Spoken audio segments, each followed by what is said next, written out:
Alors maintenant, soyons extrêmement pratiques. Quand je dis qu'on doit justifier le mode de rejet ou d'inclusion des données à l'avance, je vais vous montrer un exemple vraiment frappant sur les sourciers. Parce qu'en France, on a le principal promoteur de la sourcellerie de type scientifique, c'était un monsieur qui s'appelait Yves Rocard, physicien de grand renom, et accessoirement papa de Michel Rocard, notre ancien Premier ministre, qui est décédé il y a quelques temps. Là. En sourcellerie, la plupart des gens travaillent avec des outils, vous savez, que ce soit des pendules, des baguettes de... Alors, il y a plusieurs types de baguettes, il y a même des méthodes un peu plus complexes comme l'antenne de lécheur, bref. Ici, je vous ai fait une diapo pour vous rappeler, en fonction des points qu'on a vus juste avant, comment on monte un protocole avec les sourciers. Parce que vous ne pouvez pas faire n'importe quoi avec cette allégation. Parce que si vous cherchez par exemple de l'eau, si vous dites, tiens, testons le sourcier et faisons-le marcher dans une zone marécageuse, c'est forcé qu'il trouve de l'eau, puisqu'il y a de l'eau partout. Vous voyez, trouver de l'eau à Grenoble, c'est pas très compliqué, il y a de l'eau partout par exemple. Par contre, trouver de l'eau dans le désert du Kalahari, c'est pas la même chose. Voyez. Donc il y a plusieurs paramètres comme ça à prendre en compte. Donc j'ai donné quelques exemples que vous pourrez relire. Et là où je veux en venir, c'est sur ce bouquin. Ce bouquin, quand j'ai vu que la Bibliothèque des Sciences l'avait en 5 ou 6 exemplaires, ça m'avait fait marrer et j'avais râlé à l'intérieur. Dans chacune des pages, je crois, j'ai écrit « Attention, ce livre contient des erreurs absolument incroyables ». Parce que Yves Rocard, il a toujours été très fort en physique, mais alors quand il s'est mis à bosser sur les sourciers, est-ce que c'est parce qu'il était vieux ou est-ce que c'est parce qu'il était enthousiaste? N'empêche qu'il est un peu parti en cacahuète. Et alors il est parti en cacahuète, notamment, je vous donne un seul exemple, sur son montage là. Il a fait un montage où il faisait passer de l'électricité autour d'une personne, et puis il y avait un gars qui tenait, ou une nana qui tenait un pendule, là, voyez, et puis il leur demandait de détecter s'ils sentaient, son hypothèse à lui c'était que les gens étaient sensibles aux champs magnétiques, créés par les masses d'eau. Alors, si on crée des champs magnétiques ou électriques autour d'eux, peut-être qu'ils peuvent les détecter. Et donc, il a monté un protocole.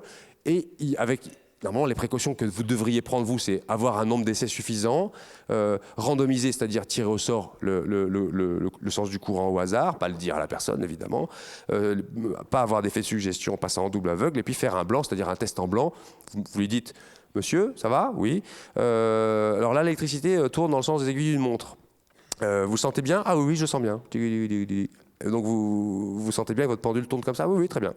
Maintenant, je le fais tourner dans l'autre sens. Hein. OK, ça s'appelle un blanc, un réglage, quoi, le réglage de départ. Alors il fait ce test-là, et regardez, là c'est pris de la page 191.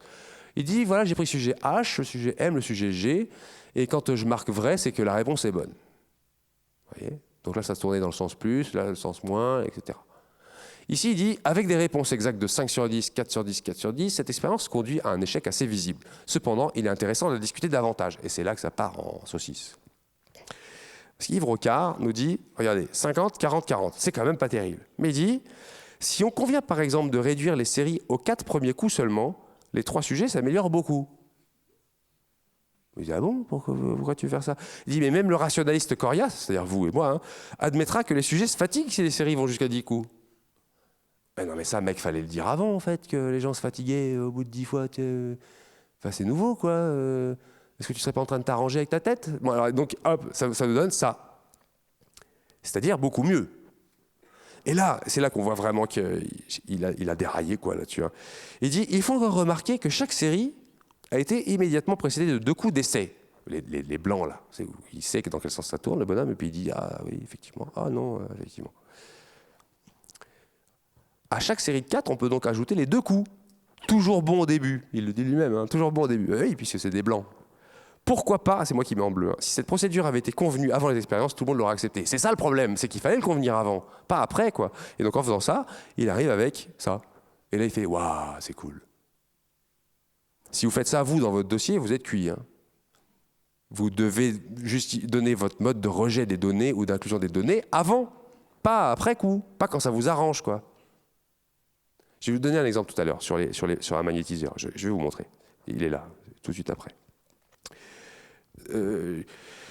Quand, en 2004, avec, je me rappelle, il y avait Nicolas Vivant, il y avait Florent Martin, j'avais des camarades de l'Observatoire zététique, l'association locale d'ici. On a été contacté par un monsieur qu'on appelle Monsieur Z, magnétiseur ostéopathe de Chambéry. Le monsieur dit, moi, j'ai une théorie sur le don que j'ai un don de magnétisme, donc j'aimerais bien le tester. C'est cool, hein, c'est rare que des gens veulent le mettre à l'épreuve, leur don.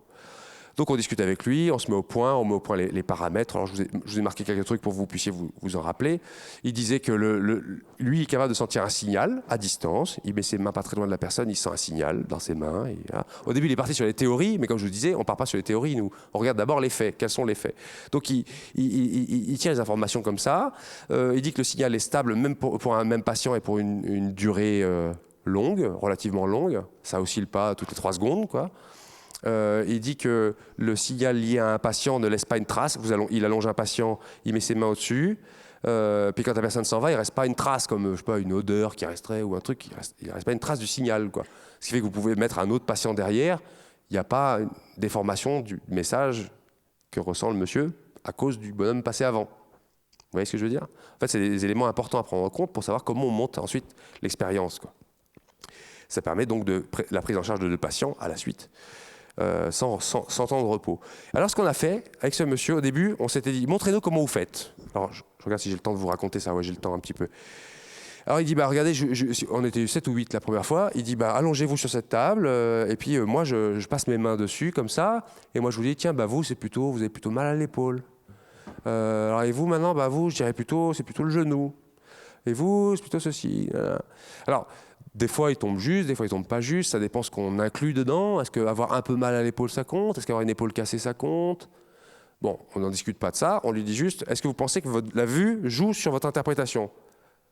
Par exemple, si quelqu'un arrive avec le bras cassé, c'est pas très dur de deviner qu'il a un problème au bras. D'accord. Ah, c'est intéressant, je sais pas, en fait. Alors, il demande, est-ce que ça vous intéresserait qu'on fasse un test en aveugle? C'est-à-dire que vous seul êtes en aveugle, mais nous, on repasse tous dans un ordre aléatoire, et vous essayez de voir si ça vous donne les mêmes informations. Et ça a été un très bon signe pour nous de son honnêteté et sa bonne foi, parce que le monsieur n'a pas essayé de retrouver les mêmes cas qu'il avait donnés au premier passage. C'est-à-dire que, je sais pas, je me rappelle plus maintenant, mais le premier passage, il avait dit 3 fois l'épaule, si vous voulez, puis la deuxième fois, il n'a pas cherché à trouver 3 fois les épaules, quoi. Il a juste dit, tiens, c'est marrant, ah oui, effectivement, c'est pas tout à fait pareil avec les yeux bandés. Alors bandés, c'est pas n'importe quoi bandé, hein. Il faut vraiment bander les yeux d'une manière particulière. On peut vraiment tricher assez facilement avec un bandeau, hein. Donc c'est presque une cagoule, quoi, qu'il faut complètement, quoi. Après, on lui a dit, vous savez, si on teste des pathologies, il faut monter des protocoles expérimentaux très gros, des cohortes de patients, il faut passer les commissions éthiques, c'est extrêmement coûteux. Est-ce qu'on pourrait pas trouver un truc plus simple? Et en fait, en bossant avec lui, on a trouvé un protocole hyper simple qui, je vais sortir mon diaporama. Et je crois que je vous ai amené, il y a quelques photos qui traînent là-dessus. Est-ce que c'est nécessaire que je vous montre ça? Oui, je pense que oui. Vous verrez ma tronche il y a longtemps. Et vous verrez comment on a fait avec rien. Là, il y a ma tronche, là. Vous voyez pas? Ah bah oui, c'est vrai ça. C'est pas très pratique. En même temps, on voit ma tronche, c'est pas très intéressant vu que vous la voyez déjà, mais j'étais jeune et beau à l'époque. Bah, ça marche pas. Pourquoi après il ne veut pas? C'est pas grave, je vais vous faire un dessin. Et de toute façon, le lien, je vous l'ai mis avec le cours. Pourquoi je n'arrive pas à vous montrer ça? C'est étonnant, ça. Bon, il est maudit, le truc. Alors, je vous fais un petit dessin de ce qu'on a convenu avec le monsieur. Éclairage du tableau. Monsieur très touchant, hein, très sympa, très très agréable. Avec lui, on s'est mis d'accord pour construire un protocole qui était comme ça.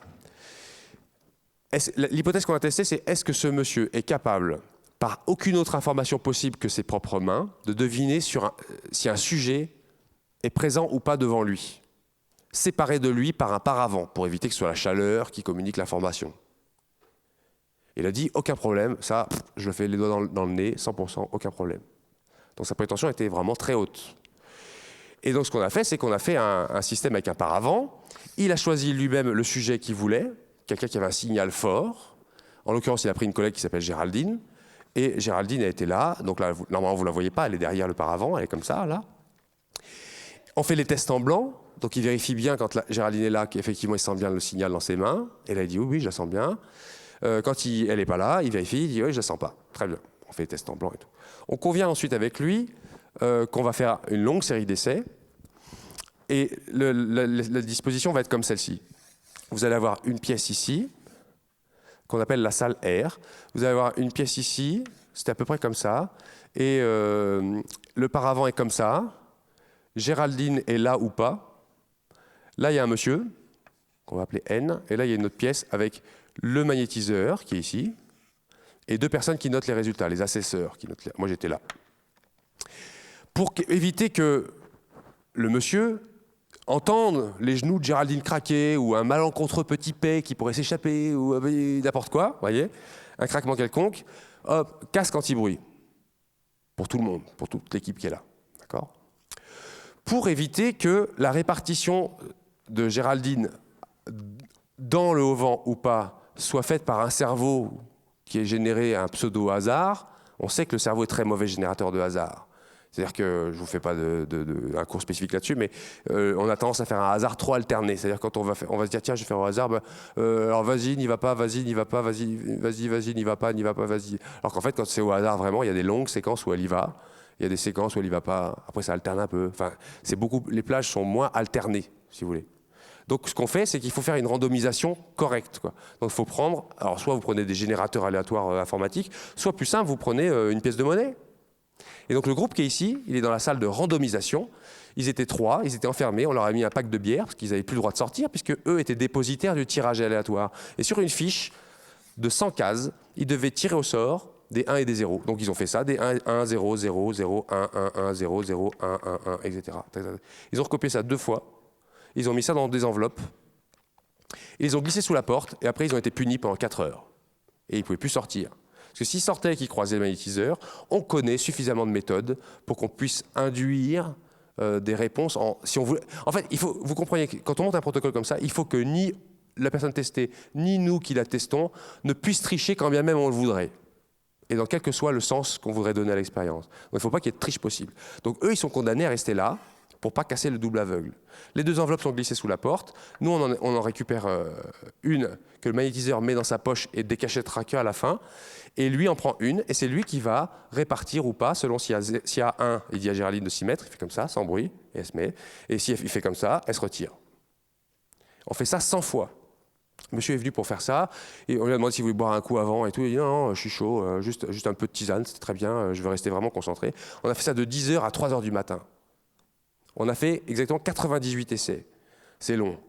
Et le monsieur était vraiment à fond, quoi. On avait tout essayé. Alors un autre truc qu'on avait fait avant, c'était prévoir avec lui quand c'est qu'on inclut à partir de quand on peut considérer que c'est une réussite et à partir de quand on peut considérer que c'est un échec, quoi. Alors je vous ai mis sur le diaporama le calcul qui prévaut à ça. Parfois, ça c'est un cas relativement simple, parce que en fait, vous avez une chance sur 2 de trouver par hasard.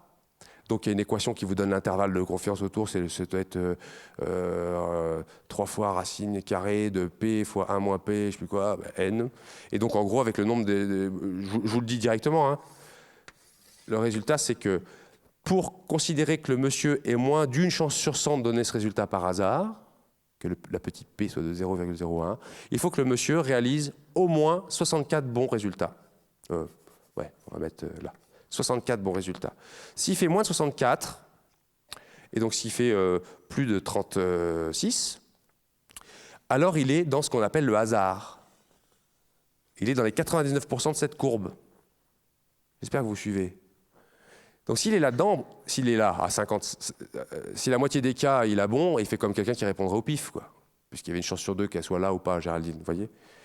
Par contre, s'il fait plus de 64, on peut dire que là, il est extraordinairement bon. Il est dans le 1% qui reste là. Et ça, c'est intéressant pour nous. S'il fait plus de 64, alors c'est cool. Pareil, c'est intéressant aussi s'il fait moins de 36. Parce que s'il fait moins de 36, il est paranormalement nul. Et alors lui, ça ne l'intéresse peut-être pas, mais nous, oui. Tu vois, il est supra-nul. Il est extraordinairement nul. Vous voyez ? Donc nous, ça nous plaît aussi, ça. Pas lui. Bon, mais nous, en tout cas, ça nous intéresse. Bon.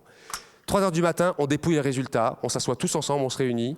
Il n'a pas voulu faire de pause, rien. On pose toutes les feuilles, il sort la feuille de sa poche, on vérifie que la répartition s'est faite de la bonne façon, etc. Et on regarde les résultats. Résultats, sur 98, je crois que c'est tombé à, je ne sais plus, 49 ou 47, enfin là, quoi. Vous voyez, dans cette zone-là. Pile le hasard. Là, le monsieur, il est passé du jaune au vert au bleu. Il a dit, je pourrais avoir quelque chose à boire.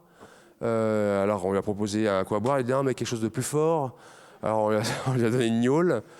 Après il a dit c'est pas mal votre gnôle, je vais bien reprendre une deuxième.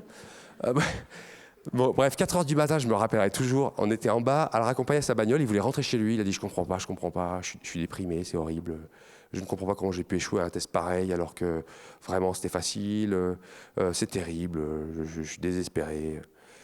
je ne sais pas pourquoi mon diaporama ne marche pas, mais j'aurais voulu vous montrer sa figure, enfin sa physionomie à la disposition du truc, parce que enfin, vous le verrez de toute façon en lien. Et à 4h du matin, il a dit non mais je veux vraiment rentrer chez moi parce que je vais vraiment pas bien, je rentre. Et donc nous on s'est retrouvés à 2 comme des cons, et lui il est parti vers Chambéry en bagnole après 3-4 gnôles. Et là, on s'est dit, il va se foutre dans un platane ou dans un ravin, et nous, on l'aura tué, c'est notre première expérience, et on va aller en prison, et c'est terrible. Et on était vraiment pas bien. Le lendemain, on appelle, il répond pas. Le surlendemain, on appelle, il répond pas. Oh là là. Et au bout d'une dizaine de jours, on a des nouvelles. Alors, on était fou quand même. Et en fait, il dit ah oui, je ne sais pas rappeler, non, c'est parce que je réfléchissais, mais en fait, maintenant, je crois que je sais pourquoi, ça n'a pas marché. Et il a donné une explication absolument vaseuse, mais comme c'est pratiquement le cas à chaque fois qu'un résultat est foireux. Il y a une fois, par exemple, on nous a dit ah, ça n'a pas marché parce que il y a eu une inversion du champ magnétique terrestre au même moment. Vous voyez, des trucs comme ça qui sortent du chapeau, qui n'ont pas été prévus dans l'expérience et qui viennent justifier. La personne résout sa dissonance, quoi.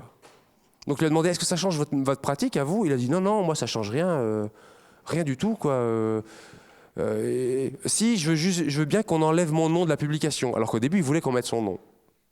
Et là il a voulu qu'on l'enlève. Et nous on s'est dit alors qu'est-ce qu'il faut faire? Est-ce qu'on met son nom pour que les gens puissent choisir d'aller chez lui en connaissance de cause, ce qui serait logique pour le grand public? Mais en même temps, quand il a donné son accord, il était tellement persuadé d'avoir un résultat bon qu'on s'est dit qu'il n'avait pas imaginé que ça puisse échouer, et donc c'est presque son consentement n'est pas complet, quoi. Donc on n'a pas trouvé ça élégant, on s'est dit vaut mieux pas mettre son nom. Donc on n'a pas mis son nom, mais on a publié les résultats. Et quiconque veut reprendre un protocole comme celui-là peut le faire, quoi. Alors si j'arrive à remettre ma projection, ça me ferait plaisir. Sinon tant pis. J'aurais pu vous parler de comment on a testé un kinésiologue de la même façon. Le kinésiologue, dont je vais taire le nom parce qu'il l'a demandé aussi. Et la prétention chez les kinésiologues, c'est de dire qu'en questionnant le bras ou une chaîne musculaire du corps d'un individu, on peut deviner si la réponse de la personne, c'est plutôt oui ou plutôt non à la question qui est posée. Mais c'est aussi une manière de déceler, par exemple, des allergies, selon eux. Vous mettez dans la main de la personne quelque chose d'allergène, et si en appuyant sur son bras, le bras a une faiblesse, alors on considère que c'est allergène pour elle. C'est une méthode qui n'a jamais fait ses preuves, ce qui n'empêche pas beaucoup de gens d'aller se former, notamment à Grenoble, où il y a une école de kinésiologie qui s'appelle l'IFKA, et il y a pas mal de gens qui se forment là-bas, à cette méthode.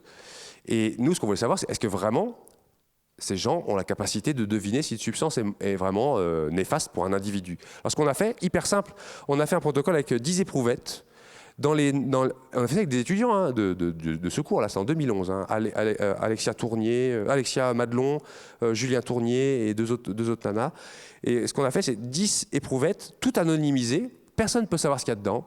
9 d'entre elles contiennent un placebo de notre substance nocive. Et la substance nocive, en l'occurrence, on avait pris de la noisette parce que l'une des sujets était allergique à la noisette de manière vraiment violente, quoi. Genre œdème de Quick et tout. Et donc, on avait pris du sucre qui avait à peu près la même masse volumique. Et en fait, au toucher, impossible de discerner si le tube contient du sucre ou de la noisette. À l'odeur non plus. Elles étaient peintes. Je les ai encore, hein, ces éprouvettes, si vous voulez les voir un jour. Et après, la démarche avec le professionnel, c'était de... le sujet était là. Je voulais vous montrer ça, mais j'arrive pas à faire marcher mon truc. Il met l'éprouvette dans la main de la personne. Il appuie sur son bras. Puis il fait passer les 10 éprouvettes comme ça. Puis il vérifie. Et il essaie de trouver laquelle est la mauvaise. Et dans la répartition, c'était à peu près la même chose que ça. C'est-à-dire vous aviez un groupe qui randomisait les essais. C'est-à-dire la personne qui va savoir où est placée la mauvaise éprouvette parmi les 10 ne doit pas rentrer en interaction avec les expérimentateurs, évidemment, pour pas que le double aveugle soit brisé. Et puis, il venait poser le plateau dans une pièce, et ensuite, nous, on arrivait, et on faisait le test avec un plateau, mais on ne pouvait pas nous-mêmes savoir où était la substance nocive, quoi. Donc, on a fait le test, c'était un échec total. Ça n'a absolument rien changé à la pratique de ce monsieur qui est pourtant l'un des grands promoteurs de la kinésiologie en France. Des protocoles comme ça, vous en avez plein de versions différentes.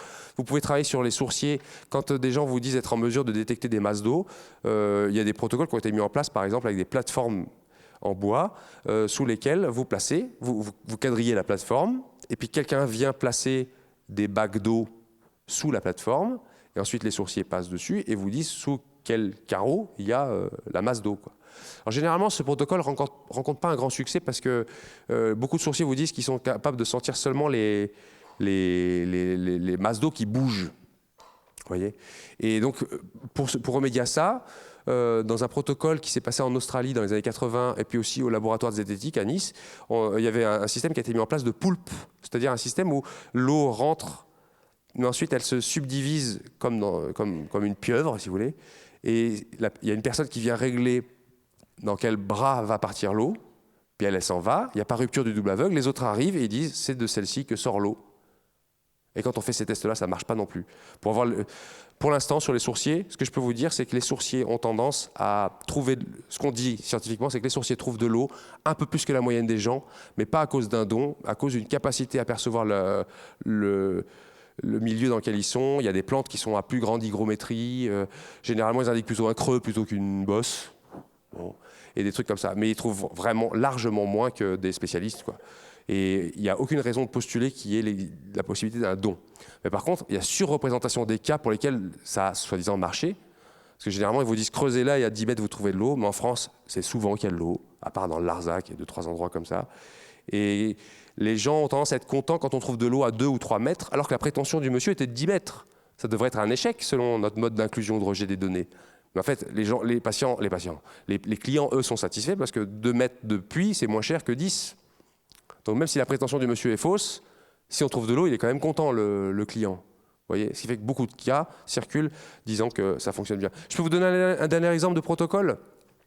C'est un protocole qui me touche parce que c'était un moment vraiment intéressant. On avait rencontré un gars qui s'appelait Jean-Louis Crozier en Ardèche, le monsieur le plus connu en recherche de personnes disparues. Alors lui, il ne cherchait pas de l'eau, il cherchait des personnes disparues, mais à partir de chez lui, il bossait sur une carte et avec je crois qu'il dégrossissait avec sa main d'abord sur la carte, après avec son pendule, il précisait l'endroit et il disait où était la personne. Alors il ne garantissait pas si elle était morte ou vivante. Voilà. Et il disait voilà, je retrouve la personne, quoi. Et avec lui, on avait monté un protocole de test qui était chouette. Ça nous avait donné envie parce que ce monsieur avait un critère d'inclusion, ce qui est rare chez ce genre de praticien. Il disait moi j'estime que c'est une réussite si j'ai trouvé la personne à moins de 500 mètres du point que j'ai donné. Et ça c'est cool d'avoir un critère d'inclusion. 501 mètres, c'est un échec pour lui. Voyez, par contre, il ne garantissait pas si elle était vivante ou morte. Et alors, ce qu'il avait fait, c'est qu'il avait tenu des registres. Il avait tenu 1200 cas, je crois. Enfin, c'était le plus connu. Hein, il est passé dans plein d'émissions là-dessus. Et donc, on a monté le protocole avec lui. On s'était dit, monsieur, est-ce qu'il faut absolument dans le protocole kidnapper quelqu'un? Parce qu'évidemment, s'il faut kidnapper un enfant, le mettre dans un coffre pour perdre quelqu'un, on ne pourra pas le faire, quoi. Il dit, non, il me suffit juste d'avoir la photo de la personne et qu'elle ne sache pas où elle est. Donc là, c'était tout bénef, c'était cool, parce qu'on pouvait prendre n'importe qui comme sujet, le mettre aveugle, donner la photo au monsieur, et lui, depuis Aubenas, où il était, en Ardèche, et nous, à Grenoble, ce qu'on a fait, c'est qu'on a choisi 10 endroits sur la carte des environs de Grenoble, tous joignables en 1 heure, et en fait, à 9h, 10h, 11h, midi, 13h, 14h, on tirait au sort un endroit où aller, et à l'heure suivante, on se plaçait à l'endroit, avec notre copain à l'arrière de la voiture, les yeux cachés toute la journée, et lui, avec d'autres personnes qui sont avec lui là-bas, fait son travail de recherche, et on avait prévu statistiquement combien de cas devait-il trouver pour qu'on considère son don comme suffisamment statistiquement prégnant, quoi, dépassant la p-value à 0,01, etc. Tout ce que je vous ai raconté, quoi. Donc tout était prêt pour faire ça. Et puis c'était l'été 2008, je crois, ou 2007. Et il dit mais il fait un peu chaud, moi je suis un peu vieux, alors si ça vous embête pas, on attend l'automne. Alors on a dit ok, pas de problème. Mais le protocole était génial, quoi. Il était nickel, parfait, super. Et en octobre on rappelle, je crois, ou septembre on rappelle. Et puis là c'est sa famille qui nous dit navré, monsieur Crozier est décédé. Donc on n'a pas pu dérouler le protocole expérimental avec le plus connu en France des personnes qui recherchent des personnes disparues sur plan. Mais il est prêt. Donc si vous connaissez des gens capables de faire ça, on peut dérouler ce protocole, il est prêt, quoi. Il est vraiment fonctionnel et pratique.